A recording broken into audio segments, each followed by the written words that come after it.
Hey guys, subscribe for daily content. And if you're shopping for gear, make sure you check out the description for the newest items at some of the very best online retailers. There's also links for some of the items that I personally recommend. Thanks! What's going on YouTube? Metal Complex here, and today I've got 5 more really cool knives that I think you guys should check out. Keep in mind, not every single knife on today's 5 Cool Knives episode is available, but I still want to share them with you. This video is not categorized by knives by price range or type or as far as like country of origin. Just 5 knives that I think if you're a knife enthusiast veteran, definitely deserve a look, and especially if you're brand new, these are good knives that I think people should be exposed to. So I will link them right down below so you guys can check them out if you want. Some of the links for the ones that are not available will just contain general information, but check them out definitely. Thanks so much to my generous patrons who are supporting me. Link for Patreon right down below, and please make sure to follow me on Instagram at metal_complex. This first one is a doozy, and it is not available yet, but it will be available soon. This is the prototype CGRB Pyrite button lock.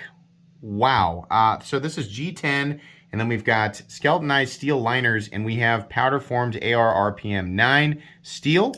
Here's the crazy thing. Not only is this a beautiful and just very utilitarian profile, right? It's pretty generic knife profile. There's about 1,000 knives that have used the same sort of look, right? It's nice and slim, nice and lightweight. The blade has a beautiful tumbled finish on it. It's very thin. It's incredibly easy to manipulate. Thankfully, they chose to put thumb studs on it and not a flipper tab. It is very similar to the overall size of the bug out without being a direct copy. There's a forward choil on it, which is just fantastic. Fit and finish is typical of CGRB, meaning it's very good. And even the pocket clip is pretty darn nice. There's a lot good here. This is really, really good. And as far as CGRB's website goes, or it's actually Artisan Cutlery, the parent company, they are listing this. Now, keep in mind, prices are always subject to change when we're talking about a prototype. They're listing it at $66, which is pretty freaking impressive. This will likely go over well. I checked out CGRB's their Instagram for more information on this guy. Somebody had asked when they were going to be available, and CGRB had replied they are expecting September. So look forward to this thing in September. Wow, it is seriously ridiculously easy to manipulate. It is very smooth. You guys know I like button locks, and there's kind of a button lock trend going on right now. A lot of companies trying to make the best button lock, and we have so many good options right now. There are so many companies doing this correctly, but this one in particular I think is going to strike a chord with a lot of people. The CGRB Pyrite with just a good looking knife. It'll most likely come out in a multitude of different colors. You'll probably have an option for a black blade or a tumbled finish blade. It's just a lot of good moves being made on this knife in general. It is going to be, left-handed people will be able to mount the clip there so that they can carry it the way that they want. And the button itself is mounted high enough that you shouldn't worry about disengagement whether you are left or right-handed. So the CGRB Pyrite, that is an awesome one. Moving on here to one that is absolutely available and one that is absolutely awesome. This is the Kizerozzo LP. This is a simple liner lock flipper that is running on bearings. It's a little bit larger, so the flipper is justified. The blade shape is wonderful. This is one of my favorite blade shapes for general EDC. We have beautiful, really, really nice G10 on this. They do come in a bunch of different colors, so you don't have to get the jade if you don't want, but it's nice and contoured. It's also, the scales are also shadow boxed by the liner, so you get to see that around the outside, and those are polished, so they look really good. This is 154 cm, does it say right there, 154 cm, which is one of my favorite steels of all time. This guy comes in, see the action right here? Let me show that off again. Beautiful. This guy comes in at $75, making it right on the line for a budget knife. This is what I would consider to be a full-size knife. You can get a full 4-finger grip. The pocket clip is okay. It's decent. It's not my favorite style of clip in the whole world, but it's okay. Flat screws on there, so it shouldn't be too hard to get in and out of the pocket, but the general functionality of this knife is good. We have a billion flipper bearing knives that are using, G10 and steel and then some variation of decent steel. The price on this and the overall fit and finish, and then the steel choice that they use, coupled with that extremely utilitarian blade shapes, just makes me like this one a little bit more than generally what is offered at this particular price point that is in the same style. Kaiser does a really good job, and this is a great example of that. So the Kaiser LP or the Kizerozzo LP is definitely one to check out. Again, take a look at this action.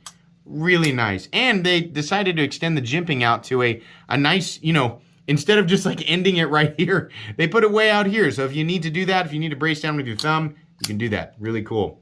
Moving on here to one that people are all too familiar with, but now that I finally have one, I need to point it out. This is the Knife Center exclusive, and it may or may not still be available. I'll link it so you can check it out. It comes in a couple of different forms. The Knife Center exclusive Demco AD 20.5 in titanium and 3V. If you don't want to shell out the extra money for titanium, because believe me, it's pretty expensive at $315, you can get the basic version in Grivery and 3V for substantially less. And then if you like Grivery, then great. If you don't like Grivery, you can buy some custom scales because they are very plentiful. This took this thing to the next level. It feels completely and totally different in titanium. I have not reviewed this knife yet. In fact, I don't think anything on this list I have actually reviewed yet, so you'll get full reviews down the road. But the difference between this version and the standard version in Grivery and Aus 10A, which plenty of people complained about, especially at the price point, it is night and day. There are no more steel liners on the inside. It is solid titanium, and they did a great job with the titanium. I opted for the shark's foot blade because I just really like that. This is going to be my primary EDC for a while. I have absolutely beat the crap out of my original AD 20.5 despite not being the biggest fan of Grivery or the biggest fan of Aus 10. It's okay. The Aus 10A is okay. Wasn't the biggest fan, but I remember thinking, gosh, I wish this was in titanium. I actually own an MG 8020 from the United States. The ones that are $625 if you can get them brand new from a retailer, or $2,000 if you buy them on eBay. I own one of those, but I don't carry it around and use it. Partially because it's rare and partially because it's just freaking huge. This thinner version makes way more sense. I love this knife. It feels unbelievably premium with the full titanium scales. They did a great job on the bead blasting here. It looks really, really good. The 3V steel, I don't know how appropriate it is on a tiny knife like this, but then again, the Shark Lock itself is one of the strongest locks in existence. 3V being an ultra tough steel and one that can definitely stand up to abuse. I mean, this is one of the smallest hard use knives that I have ever seen. I mean, it really, seriously, full titanium, Shark Lock, and 3V steel, even with fairly thin dimensions, this thing is an absolute powerhouse. It has got to be one of the hardest used small folding, I mean, I say small, it's about a medium-sized folding knife. It's got to be one of the hardest used medium-sized folding knives in existence. Not to mention, it's incredibly, got my index finger in the way, it's incredibly fidget-friendly when you use that Shark Lock. I mean, everybody kind of knows about that now. Being able to use the thumb studs, or you can flip it out with the, you know, the middle finger they're doing, the reverse flick. I also like that they went ahead and put the Demco thing on the pivot, and it says Wampum, PA. The only thing that I don't like about this knife is their choice of pocket clip, but you know what? I'll make it work. This is wonderful. Once you get an AD 20.5 in your pocket, it's really going to be hard to get anything else out of there. The only thing that kind of sucks about this knife is the price, but I think everybody knew when they finally started to make these things with better steel and better handle materials, we were going to pay. So, not only are you going to pay $315 for this guy, which is a bit high, but what are you going to do, right? You're also going to be paying shipping and sales tax, which is a bummer, right? It's always a bummer when you get there. So for me, when I got to the checkout, it was $358. This is a cool knife. It is an incredible EDC knife. It is incredibly utilitarian and unbelievably durable. It is one of my favorite EDC knives that has ever existed. Take it from somebody who has 2,500 uploads on YouTube. I have handled a stupid amount of knives. This is one of the best day-to-day knives out there, but it's expensive and you're gonna have to pay for it. So make that call for yourself. I love this thing. Moving on. We have a knife that I keep forgetting what the name of it is, and now I've remembered. This is the Kaiser Hiccup, which I'm not actually too sure how new this thing is. I don't know that if it came out incredibly recently or if it came out and then it sold out. So you might find that it's in stock. You might find that it's not in stock. This is a Kaiser button lock, and they've done a few button locks, and they've actually been pretty good. What I like about this guy is it's a button lock in combination with like an opening slot here. So you can do kind of the reverse flick. You can do, I'm sorry, not the reverse. You can do the thumb flick. You can do the reverse flick. But it is also a front flipper, which makes it a little bit more fidgety. Something that Kaiser doesn't do perfectly with their button locks is the distance between the height of the button and then the point of actual disengagement, it's a long way. So sometimes when you're dealing with lock stick and you're dealing with just a long press for disengagement, it just feels kind of gritty. I imagine that will work itself out. The button is a little bit high, so just, note that, like especially when it's all the way out, but it works correctly. And they've also mounted it high enough up on the handle to where you shouldn't really have to worry about disengaging it accidentally. Even if you're choking up, you really shouldn't have to worry about accidental disengagement with this thing, whether you are right or left-handed. The blade steel in this guy is 154 cm, and it's also got a really reasonable price tag if it's in stock. It's also a pretty good-looking knife, and it's about the same size as some of the other knives that we've talked about today. This is kind of, a lot of these knives that I point out are fairly similar in size, and that's, it's because this is kind of the size that I like to EDC. I'm somebody who also likes massive, crazy, overbuilt knives, but when it comes to general EDC, this is the size of knife that I generally, prefer. And the hiccup, which is a weird name, hiccup is kind of how they pronounce it there, or how they spell it. It's kind of weird, but it does work. This one isn't quite as clicky as some other button locks that I've handled. And the pocket clip, again, is kind of an okay style. I really wish it would drop from here, come down, and just swoop up and be a little bit shorter, but it's not. The combination of this smooth, and it's kind of got that crosshatch pattern on it, this smooth micarta, and the satin finished 154 cm blade does look really good. I also really like the black hardware. That combined with the price, this is a good knife. If you can find it, if it's in stock, it's absolutely recommendable. I like this one a lot. And then finally, the last one, and brace yourselves, guys, because this thing is freaking expensive. It is far and away the most expensive knife on this list.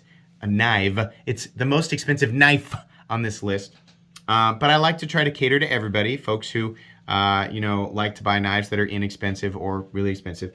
This is one that I have not even unboxed yet on the channel, but I'm going to go ahead and share it with you guys. This has actually been out for, I think, almost a year now, maybe a little bit over. This is the Liang Model 18 Integral. And I know you're looking at this going, why the heck would you show us a knife that clearly costs over $1,000? This is the most dressed up version of this knife that is available. But they do make less expensive basic versions of this knife. So the one you are looking at is Mokutai, titanium and damasteel, and it's a freaking integral. So, is it over $1,000? Yes, it's definitely over $1,000, but you can get the basic version of this knife in full titanium, and not M390, but S90V, which I think is really cool. So a lot of companies just default to M390, and I'm kind of getting tired of it. After using S90V a lot more in some of my own personal knives, I've come to find that I prefer it substantially over M390, and I'm happy to report that the base version of the Model 18 that is not damasteel is S90V. These are integral knives, meaning that the frame is cut from a single block of titanium rather than being two different, like on the 8020 here, this is two pieces of titanium that are screwed together. No, this is milled from a single block of titanium, which is a much more risky process, and it's a much more involved process with a lot more wear and tear on the machines that, make these pieces, right? So you're going to pay more for that. This guy's going to have inlays, and these are set into the scales. On the less expensive version, you can choose from, they've got some kind of brain coral, they've got carbon fiber, they even have just regular titanium. The basic versions range between $600 and $800, I think, which I'm going to be real with you, I feel is a little bit overpriced. When I think of overpriced integrals, the first one that comes to mind is, of course, the James brand, the Barnes. But these have a little bit more going on with them, and I honestly really appreciate that they used S90V in the base version. Liang Ma is known for doing really, really practical designs that still look good. It's kind of like in the automotive industry when you get a vehicle that is incredible when it comes to fuel efficiency, it usually doesn't look great. The Prius, sorry, that was a weird cough. But seriously, why? Why did you make the Prius so ugly? It just looks terrible.